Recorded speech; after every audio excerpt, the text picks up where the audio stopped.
sífilis é uma infecção sexualmente transmissível causada pela bactéria Treponema pallidum. Ela pode ter diversas formas de contágio e, por conseguinte, então, diversas manifestações clínicas específicas.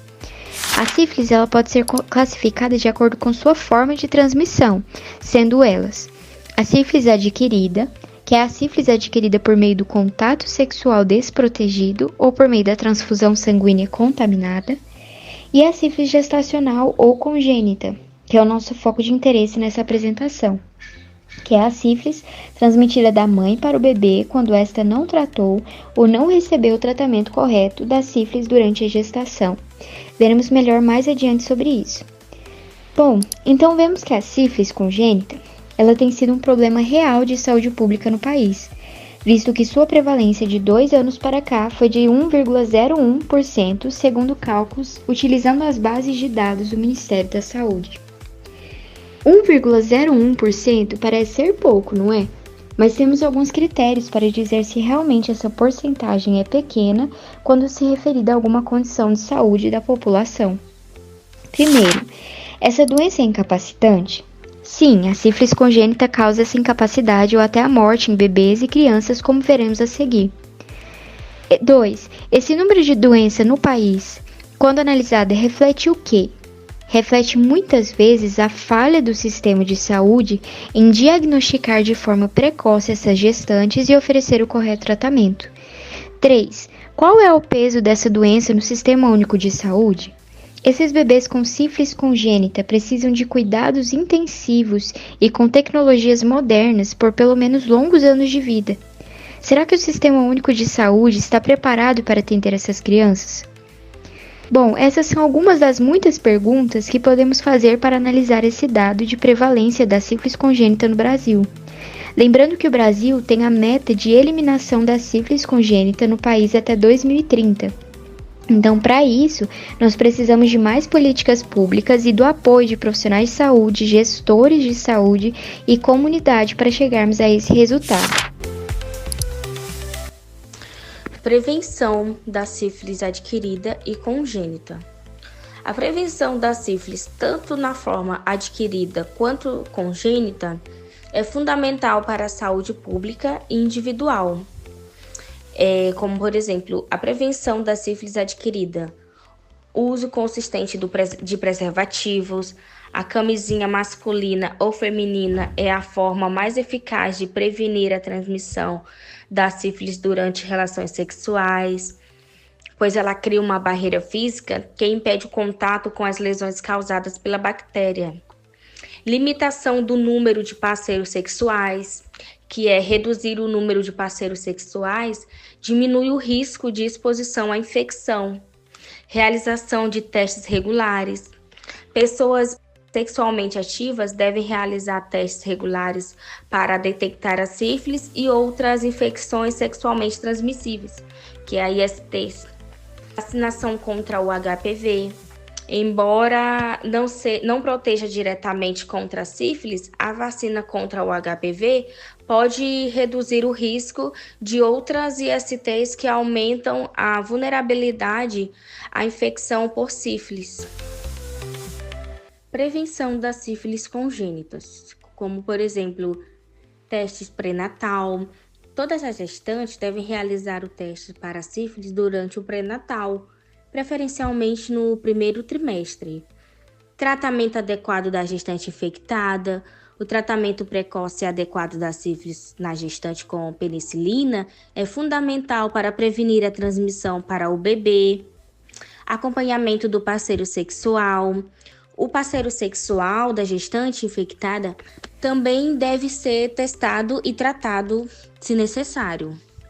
Aleitamento materno. Em geral, o aleitamento materno é seguro para bebês de mães com sífilis tratada, mas cada caso deve ser avaliado individualmente pelo médico. Temos também outras medidas importantes, como políticas públicas, como a distribuição gratuita de preservativos e a ampliação do acesso aos testes para sífilis, São essenciais para o controle da doença, educação sexual. Ela é fundamental para que adolescentes e adultos adotem comportamentos seguros e conheçam os riscos da sífilis. De acordo com o manual MSD, o risco total de o feto ser infectado pela placenta é de cerca de 60% a 80%, e a probabilidade aumenta na segunda metade da gestação. A sífilis materna não tratada, seja ela primária ou secundária, é geralmente transmissível, porém, a forma terciária ou latente é transmissível apenas em cerca de 20% dos casos. A sífilis não tratada durante a gestação também está associada a riscos significativos de natimorto e morte neonatal. Estudos mostram que a sífilis congênita se tornou geograficamente mais disseminada nos Estados Unidos e tem afetado de maneira desproporcional crianças de grupos minoritários. Isso reflete o acesso diferenciado aos cuidados de saúde. Em neonatos infectados, existem dois tipos de manifestações da sífilis. A sífilis congênita precoce, que se manifesta até os 2 anos de idade, e a sífilis congênita tardia, que se manifesta após os 2 anos de idade.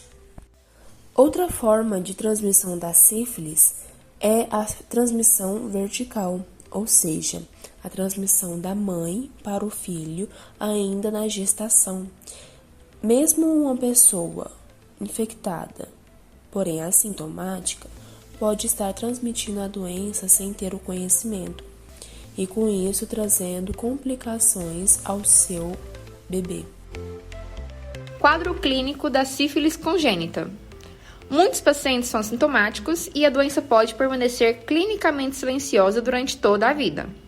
A sífilis congênita precoce geralmente se manifesta durante os 3 primeiros meses de vida e pode se estender até os 2 anos de vida. As manifestações incluem erupções vesículo-bulhosas características ou exantema macular com coloração cúprica nas palmas das mãos e nas solas dos pés. Lesões ao redor do nariz e da boca e nas áreas fraudais. Incluem também lesões petéquias, secreção nasal mucopurulenta ou sanguinolenta, causando fungação, obstrução nasal, prematuridade, osteocondrite, choro ou manuseio, fissura peribucal, hematoesplenomegalia, alterações respiratórias ou pneumonia, icterícia, anemia geralmente severa, pseudoparalisia dos membros e condiloma plano, e a criança também não ganha peso. Nos primeiros 8 meses de vida, surgem a osteocondrite, que seria uma diminuição da cartilagem, especialmente em ossos longos e arcos costais, podendo provocar a pseudoparalisia dos membros com alterações ósseas radiológicas características. A sífilis congênita tardia geralmente se manifesta após o 2º ano de vida e causa também a úlcera gomosa, com tendência ao desenvolvimento no nariz, septo e palato duro. Também são observadas lesões periostais, provocando a chamada tíbia em lâmina de sabre. Também é comum apresentar dentes incisivos medianos superiores deformados, mandíbula curta, arco palatino elevado, surdez neurológica e dificuldade no aprendizado. Todos nós sabemos que a sífilis congênita é uma infecção causada pela bactéria Treponema pallidum, transmitida da mãe para o feto durante a gestação.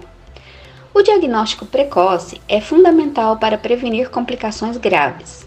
Os exames para diagnóstico de sífilis congênita incluem exames laboratoriais. VDRL ou RPR são testes de triagem para detectar anticorpos contra a sífilis.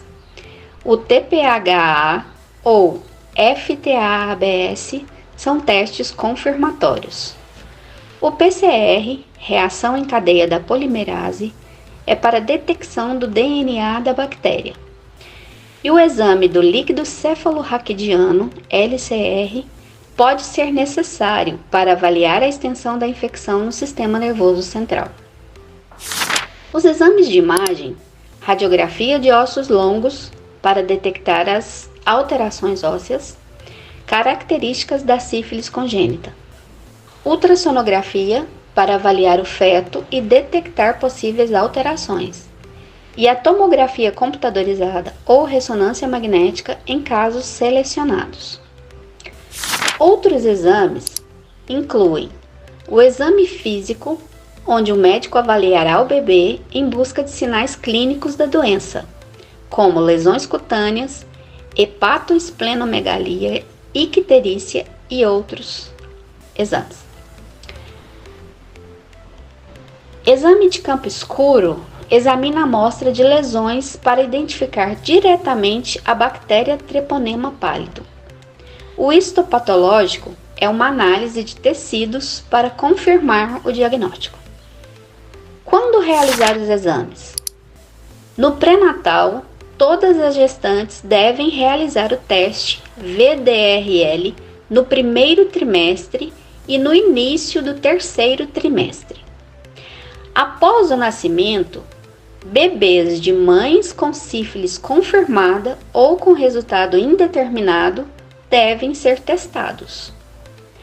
A interpretação dos resultados significa: positivo, indica a presença de anticorpos e a necessidade de tratamento. Negativo, sugere a ausência da infecção, mas pode não ser definitivo em recém-nascidos. E indeterminado, requer exames complementares para confirmar o diagnóstico. Importante: o diagnóstico da sífilis congênita deve ser feito por um médico e a interpretação dos resultados deve ser realizada em conjunto com o histórico clínico da mãe e do bebê. E lembrem-se, o diagnóstico precoce e o tratamento adequado são essenciais para prevenir as graves consequências da sífilis congênita. Tratamento sífilis. A penicilina bezentatina é o único tratamento eficaz comprovado para tratar a sífilis em gestantes e prevenir a transmissão para o feto. A escolha depende do estágio da infecção. Sífilis primária, secundária ou latente recente, que é menos de 1 ano de infecção, é usada uma dose de 2,4 milhões de unidades de penicilina bezentatina, administrada pela via intramuscular. E a sífilis latente tardia é mais de 1 ano de infecção que a pessoa vai estar, ou estágio indeterminado, ou seja, são 3 doses de 2,4 milhões de unidades de penicilina bezentatina, que é administrada em intervalos semanais. O acompanhamento é realizado com base na história clínico-epidemiológica da mãe, exame físico do bebê e o resultado dos testes, incluindo exames radiológicos, laboratoriais e outros. Em casos em que a mãe não foi tratada ou foi tratada de maneira inadequada durante o pré-natal, a criança é classificada como caso de sífilis congênita, independentemente do resultado dos exames e avaliação clínica. Crianças com manifestações clínicas, alteração licórica ou radiológica de sífilis congênita e teste não treponêmico reagente preenche critério para sífilis congênita independente do histórico materno.